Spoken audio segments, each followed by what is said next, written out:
Hey, everybody, welcome to Life Without Limits with Melinda Duffy. I am part of the PACE community with Owners Club and also Gator, and wanted to have a podcast today and talk with April Elias. She is a fantastic young woman. I have had the privilege of being able to meet her, and she's also my accountability partner in the Owners Club, and we fit together very well. So I will yield the floor to April. And April, tell us a little bit about yourself. What your background is. How did you wind up in the real estate arena? Thank you, Melinda. And I appreciate you calling me young. That's a compliment. So I have been, well, a brief overview of me. Currently, I do have a W-2 corporate type of job. I'm the director of talent acquisition for a private equity-backed management consulting firm. And so what I do all day long is I recruit and identify talent to attract them to our consulting firm. And because I enjoy doing that, I love that type of work. I love going out and hunting and engaging passive talent and presenting opportunities that would likely be a nice either natural next step for them or a better opportunity than they're currently in. So I decided to pivot some of those skills into real estate. I've always been interested in real estate investing. I love design. I love making things look good. So that's why, a little bit of what we do is fix and flip, and we enjoy that. It's kind of like, am I a glutton for punishment, or is this really fun? It just has different kind of emotional roller coaster elements to it. But that's part of what we do in real estate, do a little bit of lending, do a little bit of borrowing, and then some wholesaling. And we've been also helping people in pre-foreclosure on occasion. And so what caused that was, just thinking we've been interested in pursuing it officially for 15, almost 20 years, and we never really took any action steps towards that. So about a year and a half ago, maybe going on 2 years now, I started by joining PACE's Gator community and then the top tier TC community, but not for me to do that. That I joined that in partnership with my daughter-in-law. That's definitely her lane. And I thought it was a good way to learn the deal end to end to see why things worked, why they didn't at the table.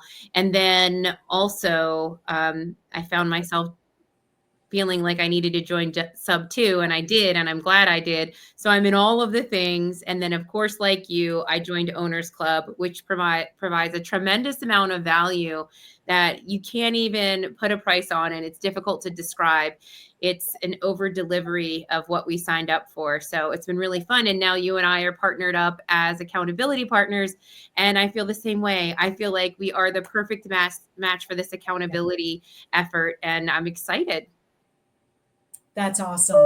Yes, it is very exciting. It's the one thing about Owners Club is it has given us an opportunity to network with people that have high standards. A lot of people are very well seasoned, all the way down to individuals that are looking to scale their business. And we do appreciate Pace Morby putting together this community specifically, where I wouldn't have had an opportunity to have met you before Owners Club. So it definitely lends itself to partnering with people that you really can connect with, because really it's about building your sphere of influence and who can you take with you in your journey in real estate or in life or in different aspects of business. So tell us about your most recent project.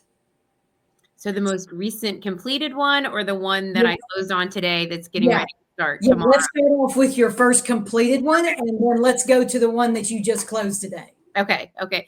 So that one was a very, very interesting experience. So it's an off-market deal that we came across because of my mother-in-law. So we got the lead from my mother-in-law, and she said, one of my neighbors and my good friend, His mother passed away a few months back. Him and his siblings are left dealing with her house. He's got cuts all over him because they were cutting down trees. He's just over it, trying to get the property, cleaned up and up to date. And she had mentioned maybe my daughter-in-law and son would be interested in, taking a look at it, see if they want to buy it. So we went in, took a look at it. I put an offer in. I know we weren't the highest offer. And about a week later, they accepted our offer, which was great. So we got it at a super deep discount. We got it at $300,000. It's on 3 acres. It has deeded water access and some peekaboo water views. It's a really, really nice location in an exclusive neighborhood where the homes almost never go for sale. And the neighbors were not happy once it became within the public visibility what we had purchased it for. So once it showed up that the sale record had 300,000, they weren't happy, and the neighbors were like, well, this is $1 million neighborhood. So we just said, hey, you guys are great neighbors. We promise we will make this beautiful and sell it on the other end, and it'll help maintain the integrity of your property values, I promise. And so there were some challenges with it because it's zoned rural and it was a log cabin. So it's a 2-story log cabin, 2,600 square feet, hadn't been updated in 40 years. You imagine a log cabin, that's what this looks like. Everything is wood inside and out, everything. Very little drywall. And the drywall that was there had a bunch of old wallpaper on it. The bathrooms were they looked like RV bathrooms. They were little tiny corner shower in the primary bathroom, which was shocking to me. It was a primary bathroom off the bedroom. Corner shower, toilet all squished up in a single vanity sink. And I was like, well, this isn't going to work. And the closets were small. So we went in and we didn't do anything like really crazy as far as redesign. We just created opportunity to put actually a stand-up shower, a double vanity, make the closet bigger. And then, of course, we gutted the whole thing. And it was a total transformation.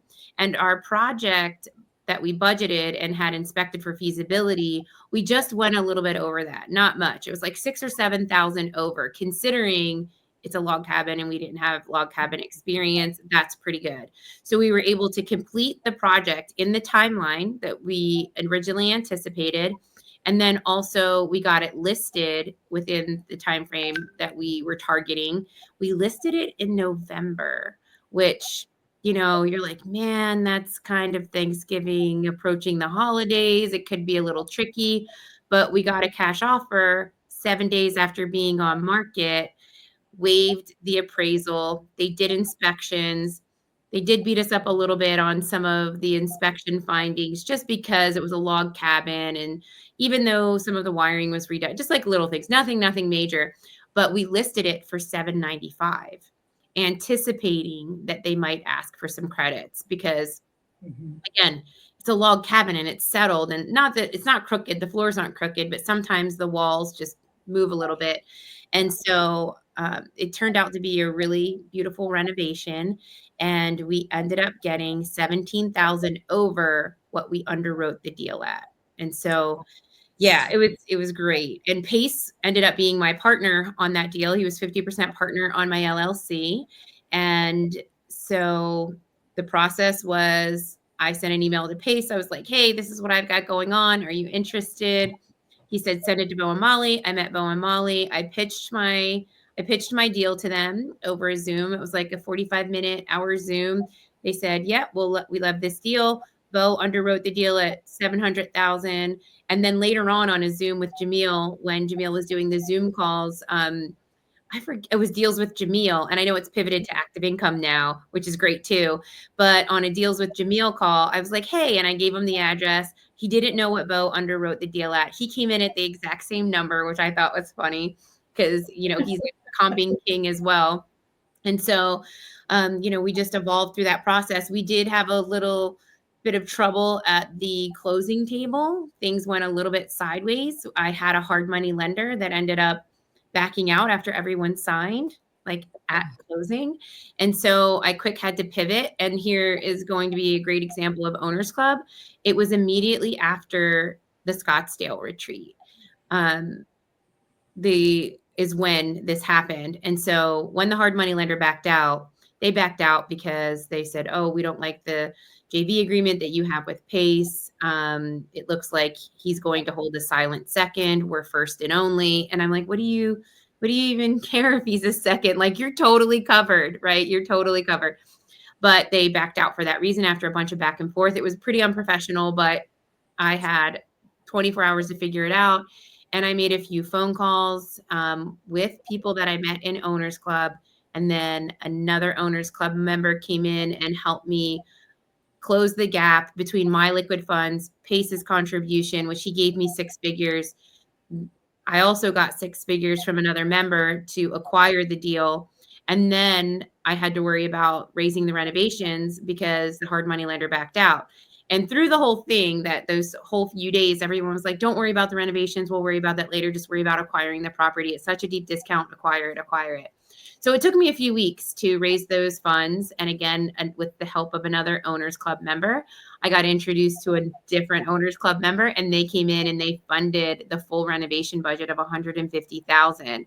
So to be able to pay those people back on time, each lender giving me 6 figures, so 3 people giving me 6 figures each, being able to pay them back on time, and just having it be a pretty smooth process. No flip is perfect, right? But I was completely transparent the entire time, because bad news doesn't get better over time. So I'm a fan of just being like, here's the problem, here's what I think we can do to fix it, and let's just keep it moving. So that's how that whole deal went down. Well, that is so indicative of real estate, is it not? Yeah. It's every deal is different. You never know what kind of curveballs are going to be thrown at you. And just like you said, you had to pivot. And most of the time, that's what it is about. How can you bring the deal together? Because when things fall apart, you have to figure it out. And you did. And you brought a win in. Yeah. That's awesome.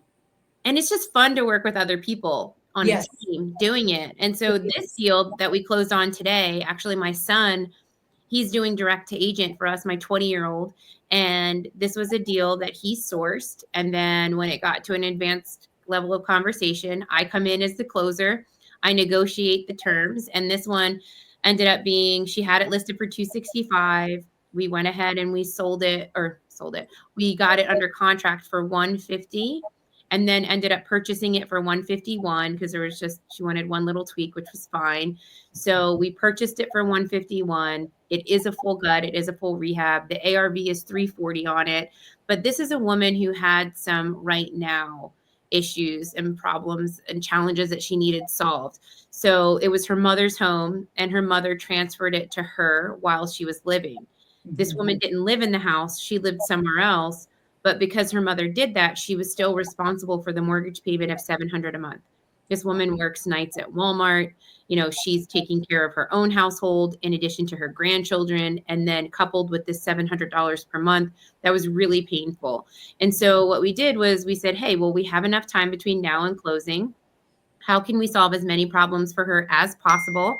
And so we went ahead and we made that offer. She accepted it. But the structure of the deal was, we come in and we pay the first mortgage. We give her $5,000 cash at closing before Christmas. We paid the agent all the closing cost, everything. So she walked away. Actually, she walked away with a little bit more than $5,000 today. It was like $5,500 and something, just because of the way the numbers worked. And I was so happy that she was able to even get a little bit more than she expected, because that's always nice. And then what she did was she did a seller carryback or seller financing of the remaining $110,000. And so that's 0 payments, 0 interest for 6 months. So we can focus on just flipping and not worry about a monthly payment. The deal I told you about before, I did have a monthly payment. And I was like, if I can avoid that just to, Sure. just make things easier, let's do that. And she was okay with it because it took care of that payment, gave her money, and she's fine for now. In the interim, she's also going to be looking for a home for her to purchase because she rents now. I don't think she's ever been a homeowner. So it gives her time to do what she needs to do with her credit. It gives her time to find a house because more homes will come on the market in the spring. And so it's just like perfect timing.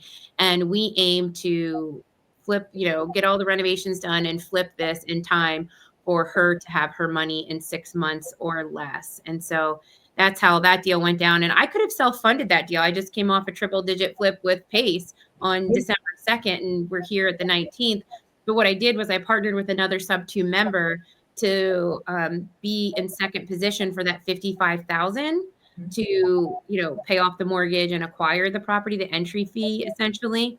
And so two of us are in this deal. I didn't get in here to do deals alone. I could have saved, some money, but it's like, well, he gave me really good terms. He gets to participate in a deal. It's one of his first deals.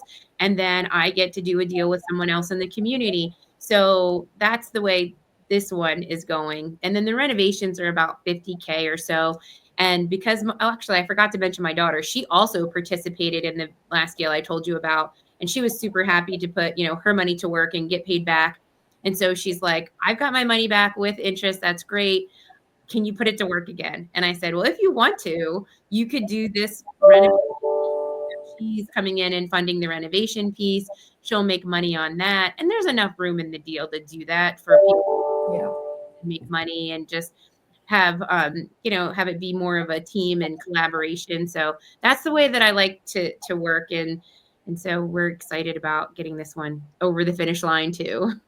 That is wonderful. And you point out, one of the main points I think about, Owners Club and what we all are trying to accomplish here is it really is about, having a team of people, your team that you can, reach out to, whether it's just family or close friends or close colleagues.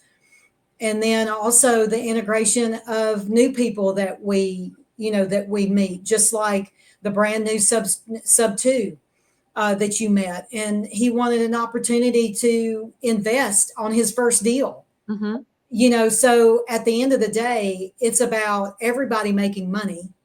The owner, she walked away with cash in her pocket after being strapped, and I'm sure she was probably freaking out to a certain degree. That's a lot for somebody to handle. Mm-hmm. So it's such a wonderful thing that at the end of the day, it's a win-win for everybody. And then look at what you're going to wind up doing with this project on the backside. Yeah. After I fell through the floor today. Oh gosh. I didn't totally fall through the floor.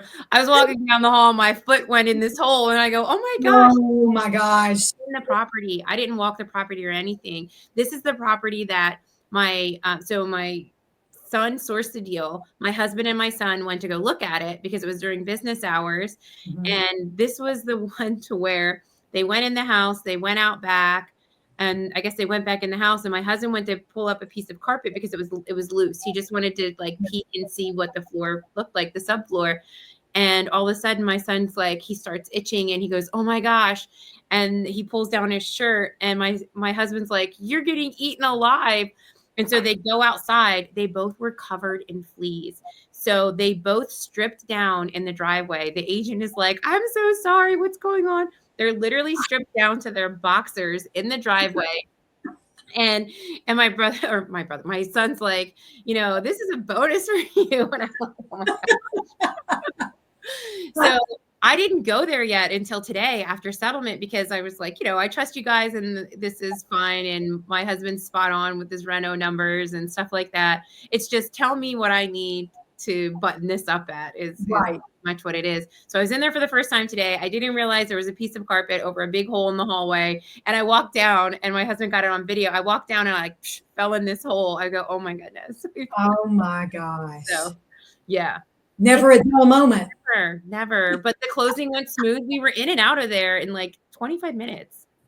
Awesome. Amazing. Yeah. Awesome. Well, we're definitely going to want to see pictures, before and after pictures on this one. Yes.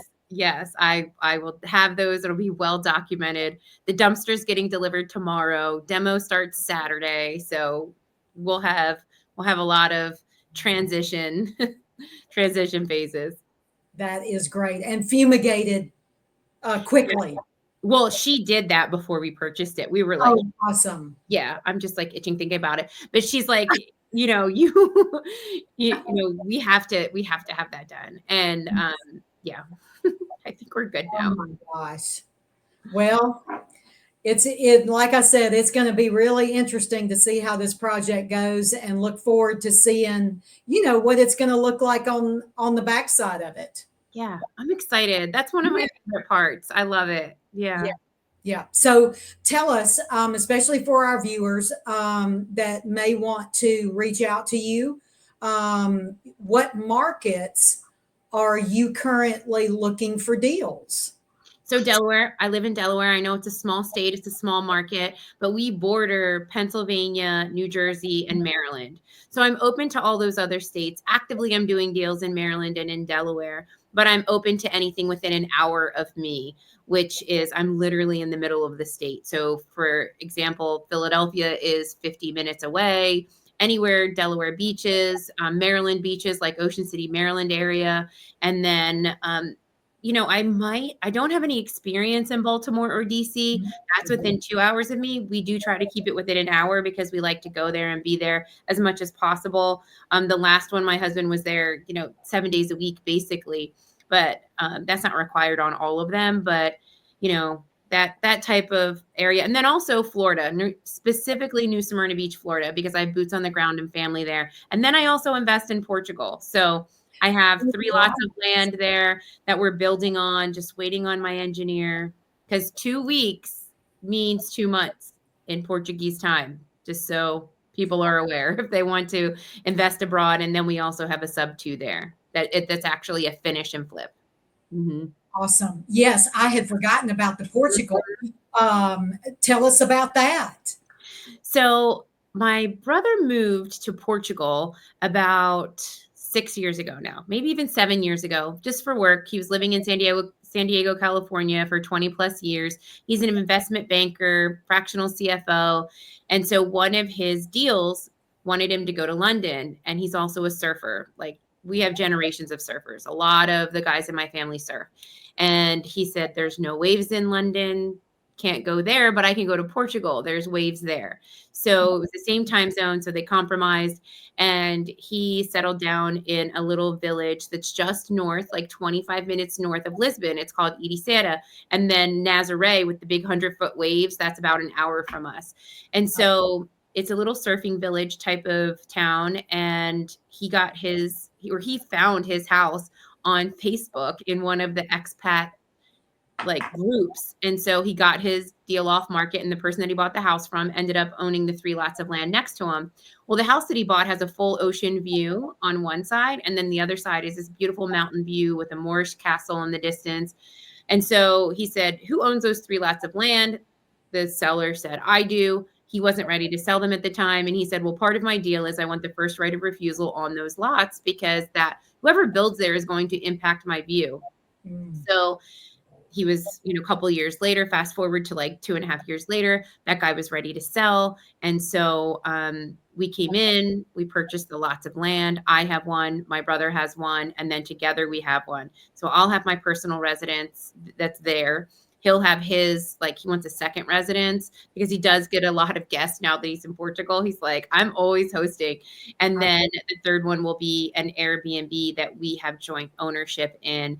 And so we've been going through the process of getting ready to apply for our construction loan, because they won't finance land. I had to pay cash for the land, but they will finance construction for a foreigner. Mm-hmm. Nice. Oh, there is just you just never know where things are going to lead, right? You never know. And it's a great spot. And I'm actually hosting a investor retreat / workshop there. It'll be 7 days, 8 nights. Right now it's scheduled for April, but I'm considering of moving it to September just because it butts up against, there's Squat Up at the end of March. Right. And then I would straight away go to Portugal. And then when it would end, because it's a Wednesday to a Wednesday, like the 9th to the 16th, then I'm like, well, the 20th is Easter. Like, it just might be trying to squeeze in too much excitement all in one go. Yeah. So my favorite months to go there, because there's, still enough people, still enough things going on that are kind of festive and fun, but it's not the summer when it's a peak, are April and September. So depending on the interest, because of the time, like I'm okay with the dates. I'm not sure everybody else will be okay with the dates, but I'm only taking 8 people. And I'm only taking 8 people for a lot of reasons. One of them being parking. So I have a Mercedes van that'll hold that many people, and we just need one parking spot. It's a van I typically rent. And then I have the accommodations already reserved for that many people during those dates. And so the price includes absolutely everything except your flight. So it includes the accommodations, transportation from when you land to when you take off again, and then all food as outlined in the itinerary and activities. So they get to meet, all of the professionals that we're working with to get our things done. And we have a restaurant there, but we're opening a real estate business there, which is in the works now because and then we're going to open another one because I'm going to put my house in a business. Oh, that is awesome. A lot of stuff. Yes, a lot of stuff. Mm-hmm.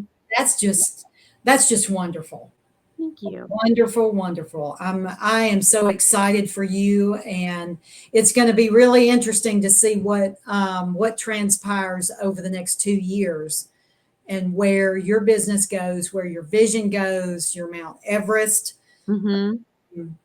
Because just like Pace said, your Mount Everest will change some along the way. Yeah, It will. absolutely will. Yeah. Yeah. Yeah. So, well, are there any parting words, needs that you have, things that you're looking for, that our audience needs to be aware of? Sure. Thank you. So, in the spirit of Pace's guidance of what do you have, what do you need? So, Yeah. what I have is because I'm a director of talent acquisition, if anybody has any struggles with identifying the perfect talent for their team or good talent, meaning like identifying them, interviewing them, or being coached on how to interview to be magnetic, to have your team be magnetic, I can certainly help with that. That's what I do and have been doing it for over 20 years. And then the other thing that I can help with is helping people put together any type of investor pitch, right? So if it's single family home or something like that, because one of the things that I did receive a compliment on, which I'm so honored to receive the compliment, is how I pitched my deal to Pace and the team, and then also how I behaved as a borrower. So, you know, not that I'm trying to create more work for myself, but because I'm have that outline already, that will be a workshop too, on how to pitch your deal as a newbie or even somebody who is experienced, but they could really use that refinement on their pitch deck. Ton of pitch deck experience outside of this too, is also how to be a borrower that lenders love. So that's what I have. If people need guidance in any one of those areas, just let me know. And what I need is I'm always looking for, of course, for deals in my market. Fix and flip. I typically only participate in ones that are home runs, and if it's not a home run, I'll wholesale it. But and that's okay too. I'm just kind of selective about where we spend our time and energy. And I'm always looking for good capital partners, people that want to lend on my deals and either get some more experience or just put their money to work if they, have tons of experience. And if people are interested in investing in Portugal on our finish and flip, I'm still working out the specifics of how we do this in Portugal, is raising money to finish the flip because it needs 200 more thousand euro. So we acquired it for 500,000 between hybrid sub 2 and seller finance. And today's ARV is 1 million. That's a different story in itself, why we got it at that price. But it needs 200 more to finish the outside. And then once that's done, the ARV is 1.6 to 1.8 million. So there's tons of money there. There's tons and tons of money, and to be completely covered. So those would be my 2 areas. But thank you for asking. Oh, that is awesome. And that's what this is about. It's about how can we help each other? What do we need? What can we what's in our wheelhouse that we can help others around us. So that is so awesome. Thank you. Well, thank you so much for coming on today and telling our audience about everything that you're doing and how we could be a part, potentially. like I said, that's what it's all about. And just want to thank everybody for tuning in. If you would like, subscribe and share this video so we can grow the network and help each other grow our businesses. So you all have a great day, and thank you again. Thank you.